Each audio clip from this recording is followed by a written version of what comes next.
僕にも協力させてほしい。でも君はプリキュアじゃないでしょ。 Well, if you want to be one, you'll have to be at least this androgynous. Run away!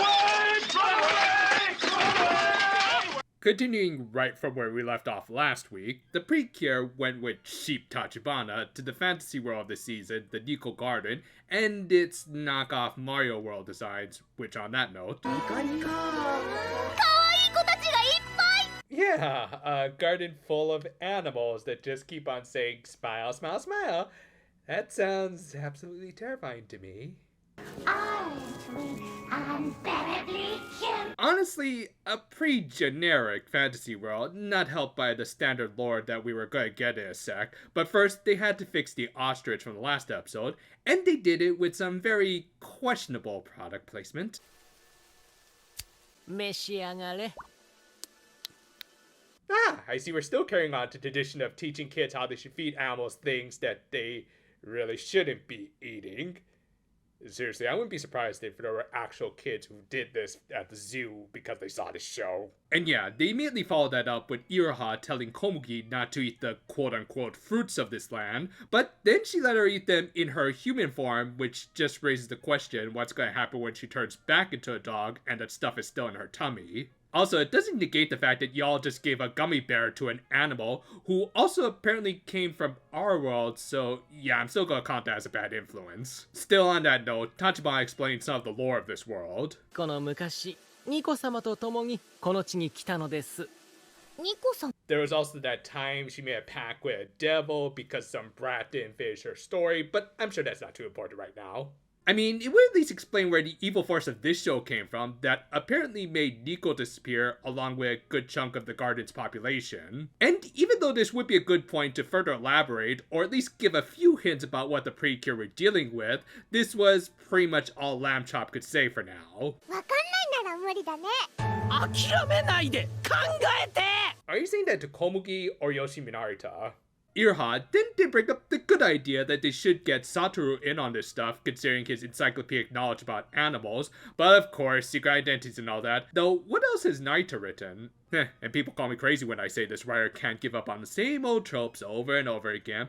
Though, I am kind of jokey, as I actually do like this trope, and am just hoping that they don't do a total recreation of Happiness Charge is all. Still, until the end of this episode, Iroha had to blow this poor kid off as he was walking his rabbit, which, yeah, I'm kinda surprised is kind of a thing, like, we usually just let our rabbits run around in the backyard. Though, because of it, he and Daifuku managed to stumble upon the monster of the week, and I actually do like this little bit of foreshadowing with the bunny stomping its foot, even though the payoff for it isn't going to be all that great later. Anyway, the bunny kind of wisely decided that they shouldn't take the mysterious object home with them and set off the plot to many B-monster movies. And this was followed up by an actually good bit of visual storytelling that gave us a look into Satoru's diligent nature as he tried to figure out what they were dealing with. 林の中で見た黒い卵のようなものについて調べてたんだ。Well, unfortunately, it's not something from a much better magical girl anime. Honestly, while really nothing that much, this was probably my favorite bit of the episode of this boy working hard to solve a problem, which kind of says something about the magical girl show, but still credit where it's due. Granted, our main duo did at least try to be proactive by tracking down Gargars with Komugi's nose, but they were still also easily distracted by some duck. And truth be told, just for a second, I thought they were going to turn this black duck of the group into a monster, you know, play up that whole ugly duckly thing, since it looks different than the rest of them, but then I remembered they have to be Nico animals, so yeah, kind of a pointless distraction, unless it did something like this off screen.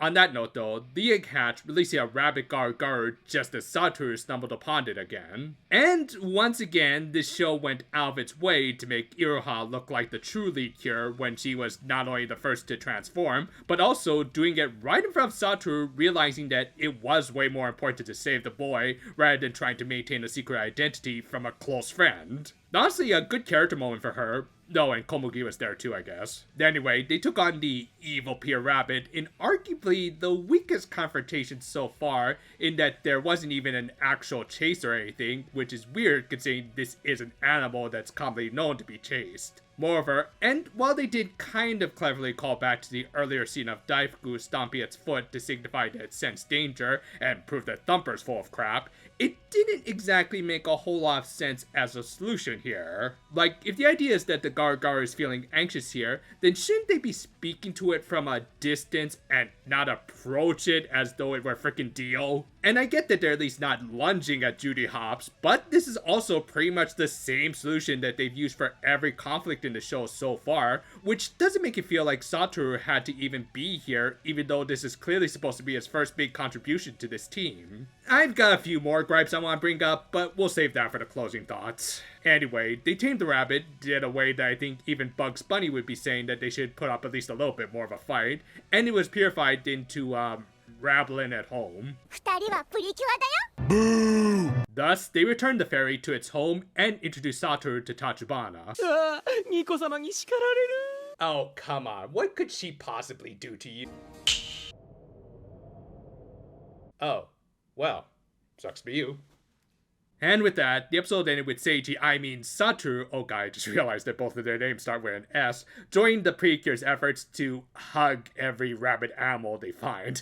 This was just another kind of meh episode that was made a little better by Satoru. Unironically, I do think his scenes where we got to see him trying to research and give animal advice were interesting, even when the latter didn't really amount to much. Though that's more of an issue of the show still not being able to really do much with this no fisticuffs rule that has become a bit of a leash around it. A friend of mine did bring up a good point about this whole saving the day through hugs and counseling thing, in that the Precure have done it in the past without much actual fighting, but those were really only on occasion, which did make it feel special and against the grain from the franchise's usual fare. And when it's done in every episode like it is here, it just dilutes the impact, as all of these moments do have to be schmaltzy, as that's kind of what hugs are by their very nature. Thus, even though I was already kind of feeling it with this whole setup, this show's replacement for fisticuffs has become repetitive in every sense, especially when they're not even committing to a somewhat interesting chase every time. Now, all that said, some of this could be made a little more interesting thanks to Satoru. Genuinely, he has low-key become my favorite character of the show so far, as he at least is the most proactive by doing his homework and providing some good advice to the Cures that they could actually heed and maybe change things up a little. Him joining the Cures is certainly a much better addition to this show than the Nico Garden, which I get that they're doing a slow burn, but they really should provide a little more world building rather than just the most basic lore that we've already kind of been able to garner for the most part. Doesn't help that it just doesn't look like that much of an interesting setting, though to be fair, most of the animation this episode just didn't look all that great, which might also explain why there wasn't a chase this week. Thus overall, this is just another meh episode. Satoru is an interesting character, and I do hope he can do more for this team, rather than just telling the Cures not to scare a tapping bunny, only for them to get closer to it. ほう、向かってくるのか。